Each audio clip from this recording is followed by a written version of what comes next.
Je l'ai reconnu. Plusieurs d'entre vous, j'ai grandi depuis. Moi, je suis le petit à Thérèse Michelet et à Jean-Pierre. Voilà. J'ai reconnu quelques visages. J'ai grandi depuis.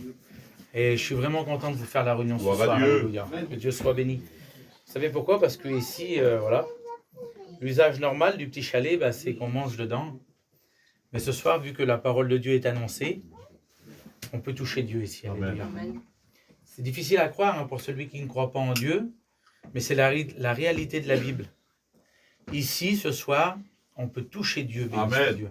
Ça veut dire que nos péchés ici peuvent être effacés. Peu importe le passé qu'on a, peu importe ce qu'on a pratiqué ou fait.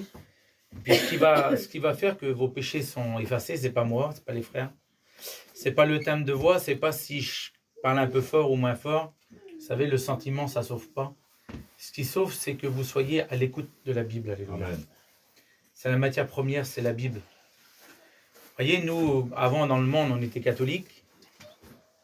Voilà, on allait à l'église avec mes parents. Et puis un jour, j'étais en région parisienne et voilà, il y a eu la grande et belle cathédrale de Notre-Dame qui était là.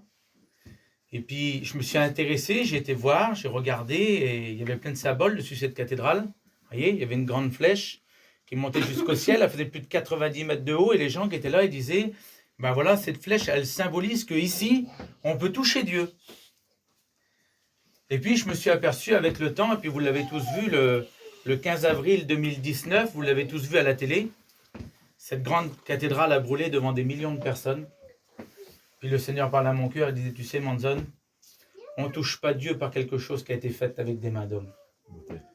On ne touche pas Dieu parce qu'on est gentil, on ne touche pas Dieu parce qu'on est les premiers à réparer quelque chose, quelqu'un qui est en panne. On ne touche pas Dieu parce qu'on pleure.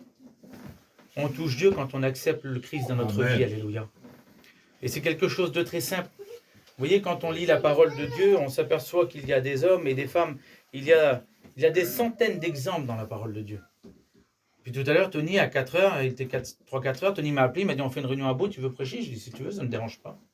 Et j'ai regardé, et puis j'avais trouvé cet homme-là. Et puis j'ai dit, Seigneur, j'apporterai ça ce soir. Vous voyez, parce qu'il y a des fois de l'incompréhension dans nos vies et dans nos cœurs. Puis bien souvent, on dit, pourquoi eux sont chrétiens et pas nous? On va le voir à travers la parole de Dieu. C'est possible à tout le monde de devenir chrétien. Amen. Tout le monde. Vous voyez, l'histoire de ce jeune garçon, elle se trouve dans le 2e livre de Samuel. Je vais essayer d'aller assez vite parce que je ne veux pas vous ennuyer.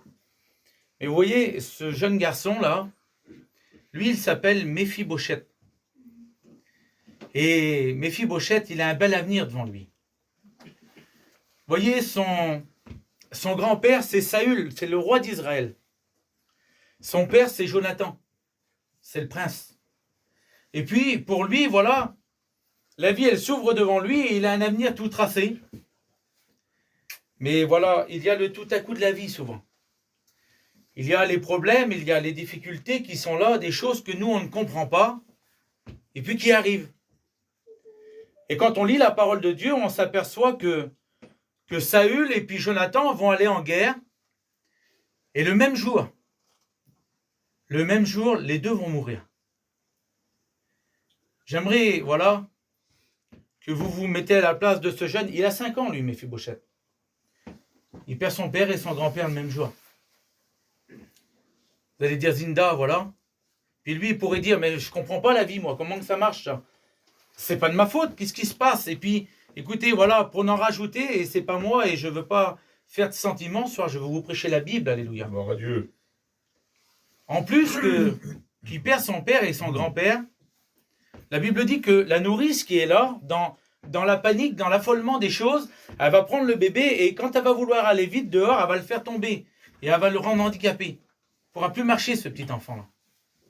Il a 5 ans. Pourquoi? Pourquoi alors? Vous savez, dans notre vie de tous les jours, quand on est jeune et puis que l'avenir s'ouvre devant nous, on a des projets dans notre tête. Et on dit, on fera comme notre père, on fera comme notre mère, on sera bien, on aura un bon foyer, on ira gagner notre vie, et puis ça se passera bien. Mais il y a les inconvénients de la vie qui sont là.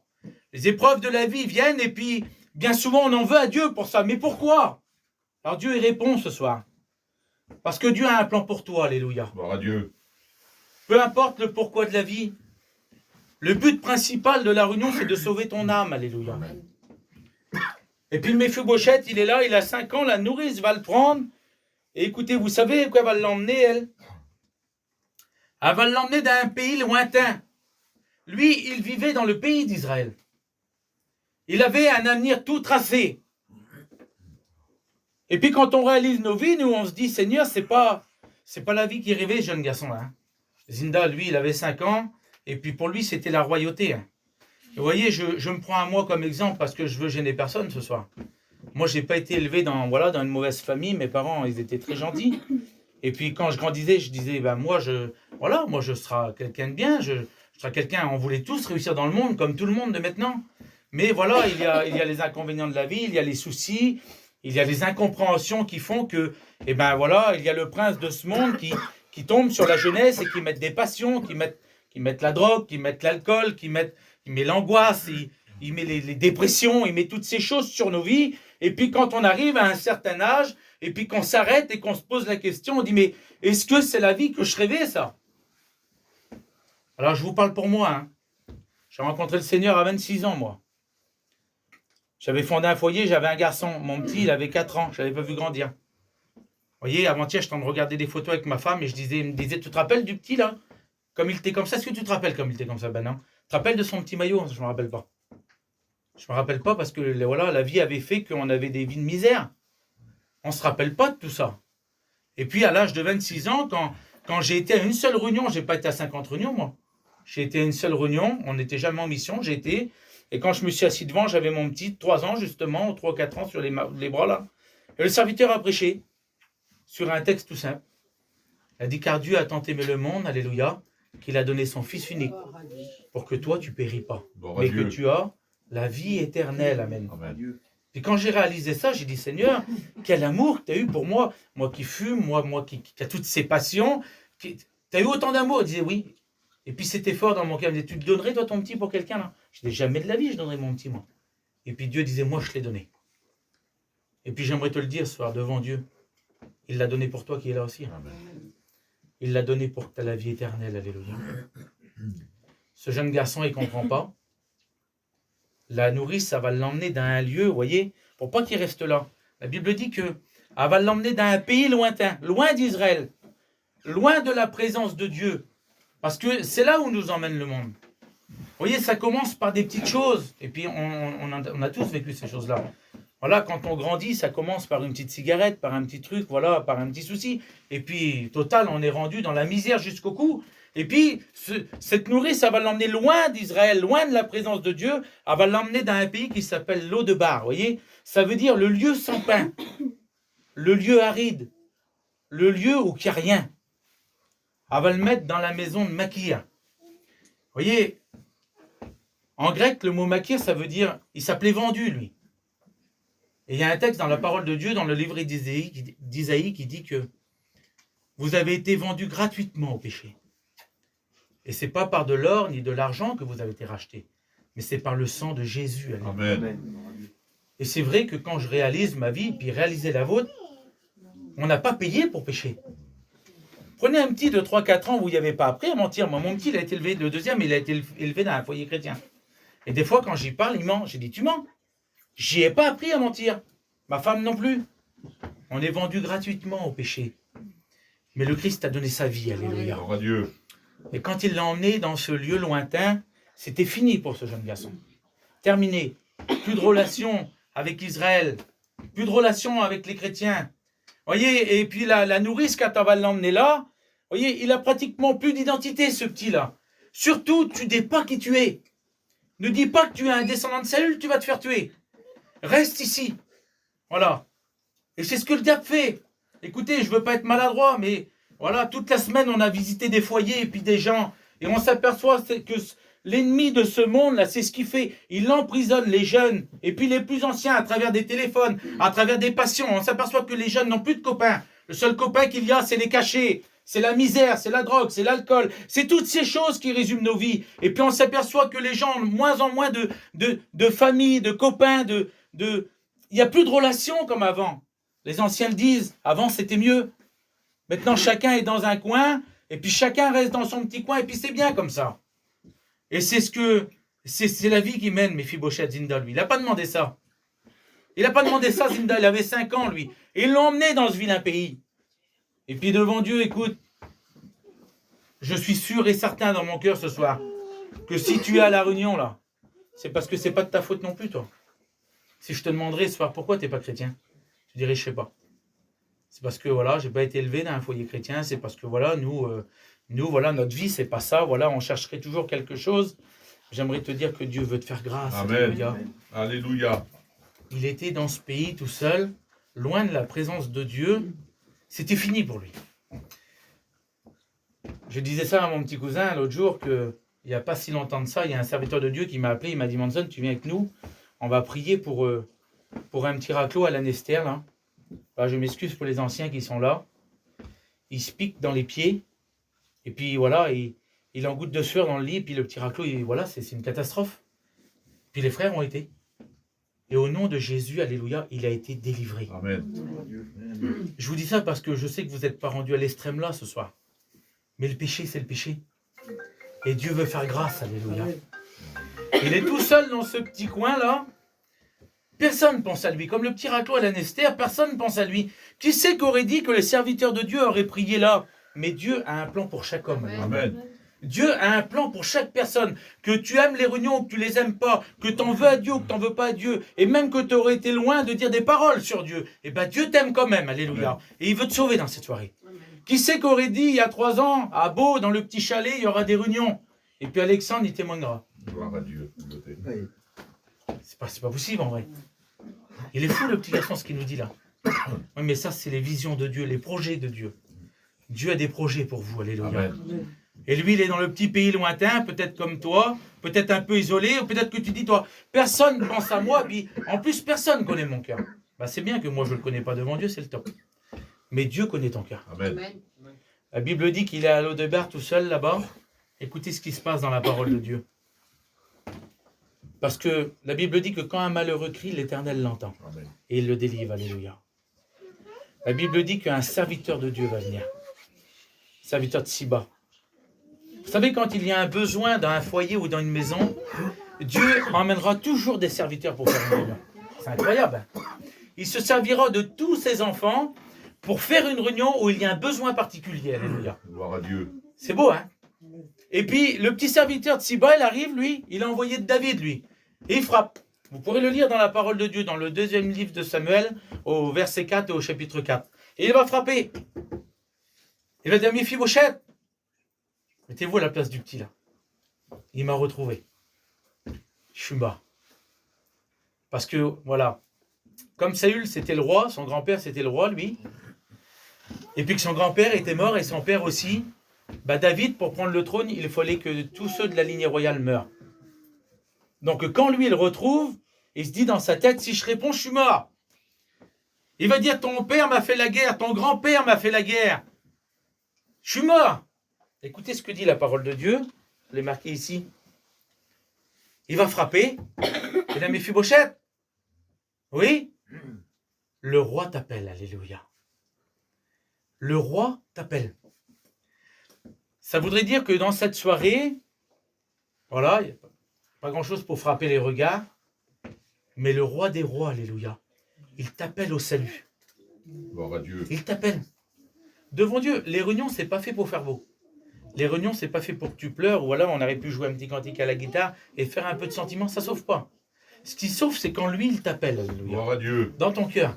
Quand il t'appelle et dit, regarde, la réunion, elle a été faite à Beau, c'est pour justement que tu passes des ténèbres à la lumière, alléluia. Pour que tu puisses vivre la vraie vie de Dieu. Que tu puisses être délivré de toutes tes passions. La plus petite jusqu'à la plus grande, alléluia. Le roi t'appelle. Il va dévoiler ma vie, Seigneur, je suis mort. Seigneur, il n'est pas bizarre le serviteur, là. Il suffit qu'il y ait quelqu'un qui se lève, il va révéler ma vie. Mais non, c'est pas ça. Il ne veut pas te condamner. Il veut te sauver dans cette vie. Devant Dieu, peu importe ce que tu as fait. peu importe ce que tu as fait, jamais de ta vie, le Dieu que je sers te condamnera. Il ne te condamnera pas maintenant. La Bible dit qu'il veut faire grâce dans cette soirée. Amen. Il veut te sauver, il veut te retirer de tout ça. Et dans le livre de 2 Samuel, il est dit, le roi David va dire, est-ce qu'il reste quelqu'un de la maison de Saül pour que je lui fasse du bien? Alléluia. Quel soulagement. Gloire à Dieu. Quel soulagement qu'il a devant Dieu. De dire, Seigneur, je croyais qu'il venait me chercher pour me tuer. Parce que normalement, il devait le chercher pour le tuer. Mais il n'est pas gentil, il veut me faire grâce. Bah oui. Même que tu as beaucoup péché, même que tu as des liens, même voilà que tu as des passions que moi je ne connais pas, bah lui, il veut te faire grâce. Amen. Alléluia. Il en reste un là-bas, à l'Odébar, il s'appelle Méphibosheth. C'est un boiteux, excusez-moi l'expression. C'est quelqu'un qui marche mal. Je ne vais pas te l'emmener, David. Je ne vais pas te l'emmener, il va faire tâche dans le royaume. Comprends bien, c'est un handicapé, c'est compliqué. Et c'est ce que le diable dit aux âmes. Il dit, tu vas pas à la réunion quand même, toi. Tu fumes, tu bois, tu mens. Tu vas pas y aller. Tu vas faire tâche dans la réunion, toi. Hein. Toi, vraiment, ça va être compliqué. Et David, il dit, non, je m'occupe pas de toi. Je m'occupe pas de ce qu'il fait. Appelle-moi-le pour que je lui donne la grâce. Alléluia. Gloire à Dieu. Et c'est ce que Dieu fait dans cette soirée. Amen. Il dit, peu importe ce que tu fais, viens, je vais te faire grâce. Alléluia. Parce qu'il n'est pas venu pour t'apporter quelque chose de vilain, Seigneur. Il est venu pour t'apporter la paix et la joie. Alléluia. C'est la Bible qui dit ça. Il dit, nous étions morts dans nos péchés, mais Jésus est venu. Alléluia. Gloire à Dieu. Que Dieu soit béni. Il est venu pour te sauver. Tu t'es peut-être égaré dans le monde devant Dieu. Tu t'es peut-être trompé. Vous savez, souvent on le dit dans les réunions, et puis je ne veux pas être maladroit parce qu'il y a des personnes âgées, mais c'est dur d'avouer qu'on s'est trompé. Devant Dieu, c'est compliqué d'avouer qu'on s'est trompé. Il faut être un homme ou une femme pour dire, Seigneur, est-ce que toutes ces années, j'aurais passé à côté de la grâce? Pourtant, je connais, j'ai des bibles chez moi, j'ai même des cantiques. Il y a des chrétiens, mon frère, mon beau-frère, oui, c'est bien. Mais c'est toi que Jésus veut, alléluia. Amen. Il veut t'enlever toutes tes passions et t'emmener des ténèbres à la lumière, alléluia. Alors peut-être que tu t'es égaré. Devant Dieu, écoutez, ça m'est arrivé, moi. Une fois, on était en Savoie avec des frères, et on a été dans les montagnes à pied, et puis on a marché. Alors vous allez me dire, ils sont beaux les serviteurs. Alors on est un peu orgueilleux même qu'on est serviteurs. On a marché à 3 serviteurs. Et puis quand on a commencé à marcher dans les montagnes, on commençait à s'éloigner, et moi je suis un peu peureux, moi. J'ai dit, je vais guetter c'est où la route, parce que pour revenir, c'est compliqué, c'est tous les mêmes chemins. Et puis je disais, tiens, où qu'il y a la toiture rouge, là, tu vois, où qu'il y a la petite toiture, ben là, on n'est pas loin, les campings sont là. Mais comme on a commencé à monter, il y a un brouillard qui est venu. Plus de point de repère. Et puis je voyais que les autres étaient perdus aussi. Et je disais, on est perdus les garçons là. Mais non, mais qu'est-ce qu'il a? Mais il est fou lui là, on n'est pas perdus. Mais non, tu vas voir, ça va y aller, on va retrouver. C'est peut-être comme ça, toi. Hein. Peut-être que voilà, tu es un peu perdu dans tes pensées, dans tes idées, puis tu essaies de t'en sortir par toi-même en disant, mais non, ça va y aller. Voilà, on a toujours fait ça, on va faire ça. Hein. Et puis c'est ce qu'on a fait, nous, on a dit, pas un qui voulait avouer à l'autre qu'on était perdu, c'est incroyable au monde. Et puis quand on a commencé à se tourner comme ça, Seigneur, on dit, on est obligé de l'avouer les frères, on est perdu, il faut faire quelque chose. Il faut appeler quelqu'un. Et là, on a appelé quelqu'un. Et quelqu'un est venu nous chercher. Mais si on n'aurait pas avoué qu'on était perdu, on serait peut-être toujours dans la montagne là-bas. J'aimerais te le dire ce soir devant Dieu, écoute. Si tu t'es égaré ou perdu ce soir, tu as le plus beau des points de repère ce soir. Tu as l'église de Dieu. Amen. Tu as la parole de Dieu. Il y a la croix qui est là, alléluia. Alléluia. Et si tu t'es égaré et perdu, la croix sera toujours là pour toi. Amen. Devant Dieu. Je ne vais pas te demander de lever ta main ou de faire quelque chose ce soir. Juste de prendre la parole de Dieu en considération en disant, je laisse ça sur ton cœur, tiens, ce soir. Est-ce que je m'aurais trompé? Quand tu seras dans ton lit, mettons ce soir, tu dis, est-ce que je m'aurais trompé? Vous voyez, ma mère, il y a 8 ou 9 ans de ça, elle a toujours cru en Dieu. Elle allait un coup à la réunion, et puis elle restait 3 ans sans venir, tout ça. Puis elle me disait toujours, mon fils, je suis chrétienne, moi. Puis elle allait jouer au tiercé. Voilà, elle faisait plein de choses qui à l'époque n'étaient pas la gloire de Dieu. Et puis quand je suis devenu serviteur de Dieu, j'ai dit, maman, tu te trompes. C'est pas comme ça que ça marche. Avoue que tu t'es trompé. Elle a dit, mais je ne me trompe pas, moi. Puis elle était bornée.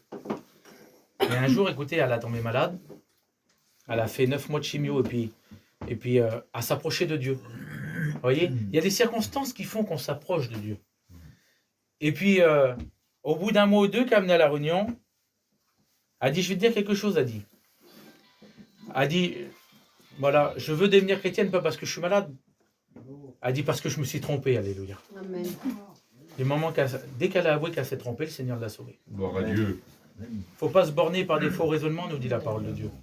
Il faut croire que Jésus est mort pour nous et ressuscité, alléluia. Que Dieu soit béni. On prie le Seigneur. Alléluia. Alléluia. Tu pries le Seigneur, Tony? À toi la gloire. Gloire à Dieu, alléluia. Merci Seigneur. Nous voulons te bénir, Seigneur, nous voulons te rendre grâce. Alléluia. Nous Gloire à voulons te Dieu. glorifier, te dire merci.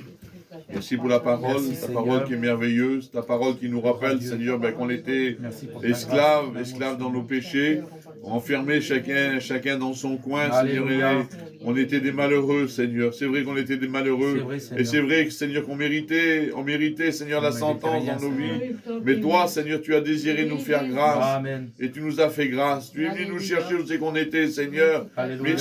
Merci pour ce que tu as fait pour nous. Merci pour ta parole qui a été annoncée dans Gloire à cette Dieu. soirée. Merci pour ta main qui est encore tendue dans cette soirée. Bénis Seigneur, les tu âmes connais qui sont là, tout, tu sais Seigneur, tout. dans ta Tu vois nos grâce. amis qui sont là, ceux qui n'ont pas fait encore peut-être cette belle expérience avec toi. Alléluia. Seigneur, que tu puisses les bénir, que tu puisses bénir leur cœur. Seigneur, que tu puisses leur donner de l'intelligence de pouvoir se tourner vers toi, mon Sauveur. Merci pour tout ce qui a été fait, tout ce qui sera fait dans cette soirée. Alléluia. Et que toute la gloire te revienne, mon Alléluia. Sauveur. Amen, Amen. alléluia. Gloire à Dieu. Gloire à Dieu. Merci Seigneur. Merci Jésus, Pour la alléluia. vie, Seigneur. Gloire à mon Sauveur Merci pour pour ta la parole. de gloire. Elle est bonne ta parole. mon Gloire à Dieu, merci Seigneur, alléluia. Alléluia. Merci à Dieu pour sa parole. On va chanter un cantique ensemble, alléluia.